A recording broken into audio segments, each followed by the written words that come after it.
સુરત શહેરમાં હોળી ધૂળેટી નિમિત્તે ટ્રાયમ્ફ ક્લબ દ્વારા ભવ્ય ઇવેન્ટનું આયોજન કરવામાં આવ્યું છે. સુરત શહેરમાં હોળી ધૂળેટી નિમિત્તે ખજોદ ચોકડી ડુમ્મસ રોડ પાસે ખાસ પ્રકારના કાર્યક્રમો યોજાયા છે, જ્યાં ધૂળેટી રમવા માટે ખાસ તૈયારીઓ કરવામાં આવી છે. આયોજકો દ્વારા મુલતાની માટી અને કલર વોટર અને સુરક્ષિત રીતે ધૂળેટી રમવાની વ્યવસ્થા કરવામાં આવી છે. સાથે જ ગુલાબના ફૂલો, ઓર્ગેનિક ફૂલો સાથે રંગોત્સવની ઉજવવાની અનોખી વ્યવસ્થા કરવામાં આવી છે. આ જે છે, મારું નામ સુરેશ ગોંડલિયા, ટ્રાયમ્ફ ક્લબના ચેરમેન છું.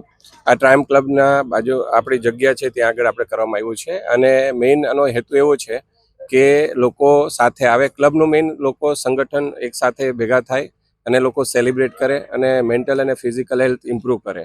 આ કેસમાં શું, લોકો સાથે સેલિબ્રેશન માટેની આ જગ્યા અમે ક્રિએટ કરી છે અને સરસ મજાનું આયોજન કર્યું છે, જેમાં આ નેચરલ કલર કેમિકલવાળા નહીં, નેચરલ કલર યુઝ કરવામાં આવશે. ફૂલોની હોલી, આજકાલ ફૂલોથી બી લોકો હોલી રમે છે અને કલર ગુલાલથી બી રમે, તો નેચરલ કલરથી અમે એ બધી સુવિધા છે અહીંયા.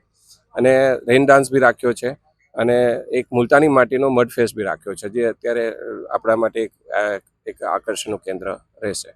આ ઇવેન્ટમાં આવવા માટે કેવા પ્રકારની બુકિંગ અત્યારે હાલ કરવામાં આવી રહી છે, કોના દ્વારા કરવામાં આવી રહી છે? એ અમારા ઇવેન્ટ કંપનીને આપ્યું છે બધું મેનેજમેન્ટ.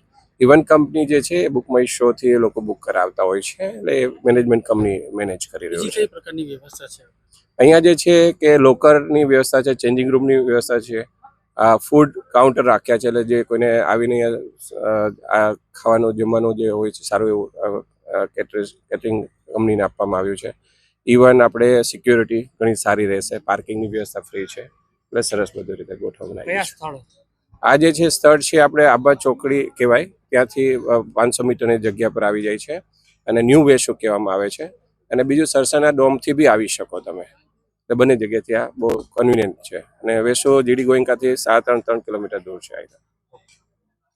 ઇવેન્ટમાં રેન ડાન્સ, ફોમ ડાન્સ, ફૂલોની હોળી જેવી વિશેષ આકર્ષણો પણ રાખવામાં આવ્યા છે.